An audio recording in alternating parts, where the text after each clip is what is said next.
I get asked frequently about my live rig and pedal board. So today I'm going to take an in-depth look at the components that make up the system, the signal routing, its MIDI features, and the amplifiers. At the end of the video, I'll do some sound demos as well.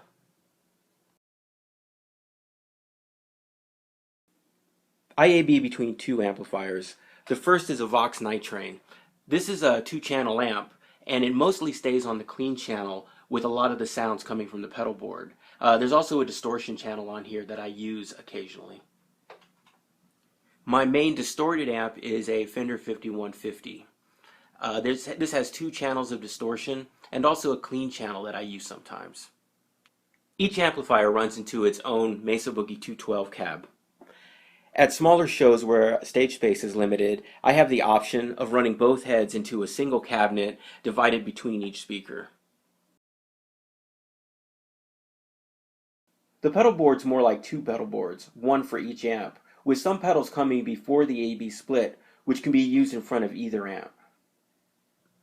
The pedals that come before the A/B split and are active for either amp are a tuner, which also acts as a mute switch, a noise gate, over to a boost, which I use to bump up the gain in the front end of either amp, or to equalize the volume between weaker pickups and strong pickups. And I have a compressor, and then over to a wah with a bypass switch. This wah has a tendency to dull the guitar sound even when it's not engaged, hence the bypass switch.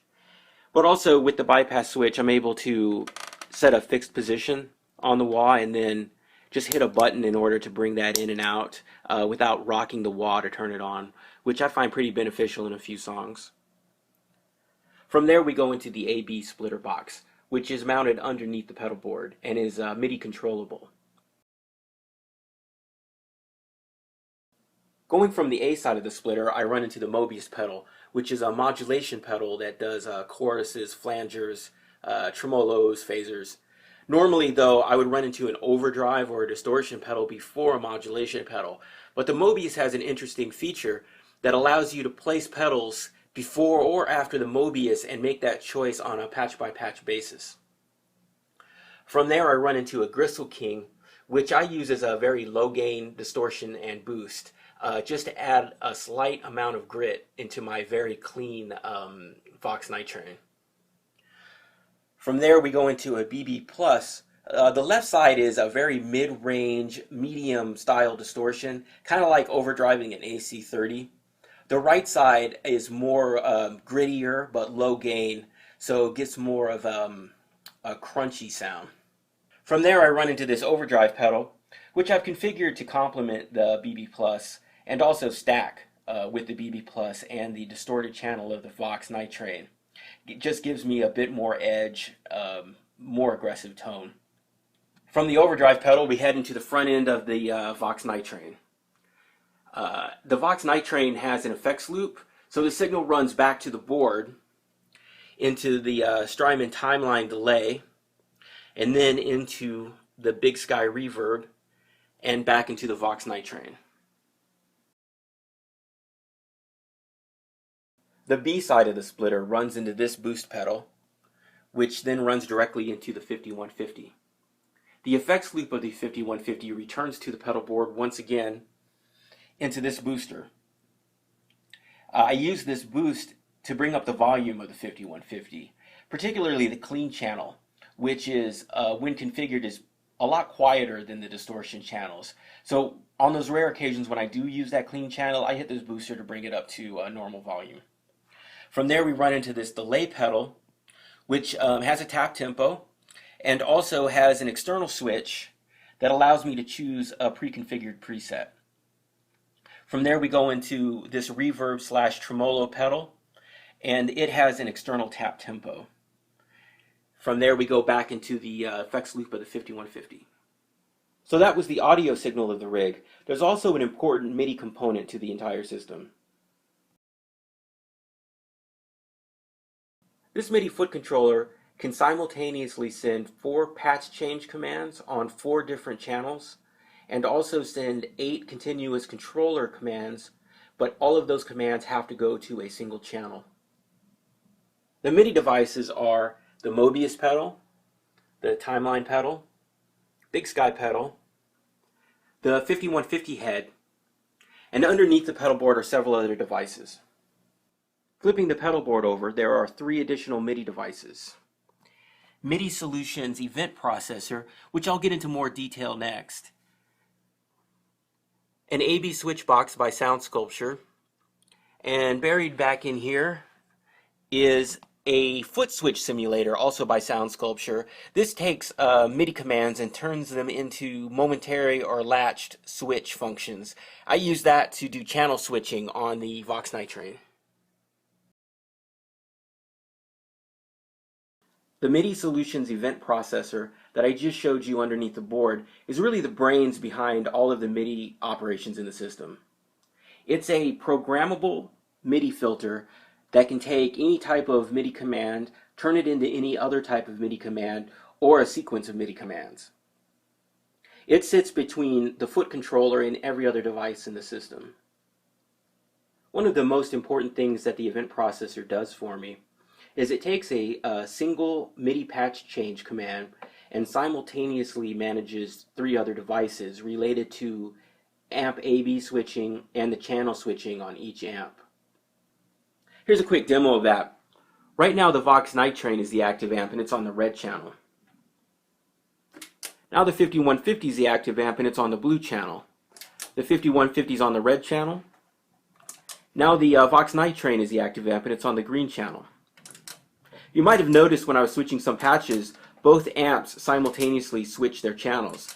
This is because when I switch to a new active amp, I want the inactive amp to revert to its quietest channel, which is going to be the green channel. This eliminates any hiss in the microphone in front of that amp while it's not being used. While I could just use the foot controller to do that without the event processor, I elected not to for several reasons. The first is that the foot controller can only send out 4 program change events. And it would take 3 program change events just to do the same thing. Instead, now I have the 3 left over, and I use those to change the patches on these 3 devices. Another reason is just convenience. If I want to switch over to the Vox Night Train on the green channel, it's much easier for me to remember to send patch change number 1 into the event processor and let it handle the 3 necessary changes that need to be made. And there's another reason to use the event processor. I explained before that the foot controller is capable of sending 8 continuous control commands, but that it can only send those commands to a single MIDI channel. Continuous control commands are useful in pedals like the Mobius and the Timeline and the BigSky. For instance, you can use a continuous control command to change the mix ratio of the reverb or the decay time, or the number of repeats in your delay pedal. This delay pedal also has looper functions you can access. However, each of these pedals need to be addressed individually on their own MIDI channels. So with the event processor, I'm able to send the continuous control commands from the foot pedal into that one channel that accesses the event processor. And I've programmed the event processor to know how to then go out and make individual changes in these pedals. Here's an example of how that works out on my board. Right now I'm on bank number 11, patch number 1. The reverb's in spring mode, and it's active. You can tell by that green light there. The delay pedal is on a patch called lead, but it's not active. The Mobius pedal is on a patch for chorus, and it is active. Switching over to patch number 2, the reverb pedal's gone to a patch I call Pearly Gates. The delay pedal's still on the lead patch, but now it's active. And the Mobius pedal switched over to a custom patch I call Pearly Gates. Here I am just switching back and forth between those 2 patches so you can see the change take effect in all 3 pedals.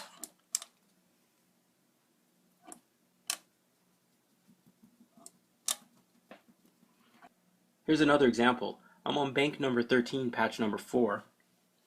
The reverb pedal's on a custom patch for Fields of Gold. The Timeline's on its analog patch and it's enabled. The Mobius is on the Pearly Gates patch and it's enabled.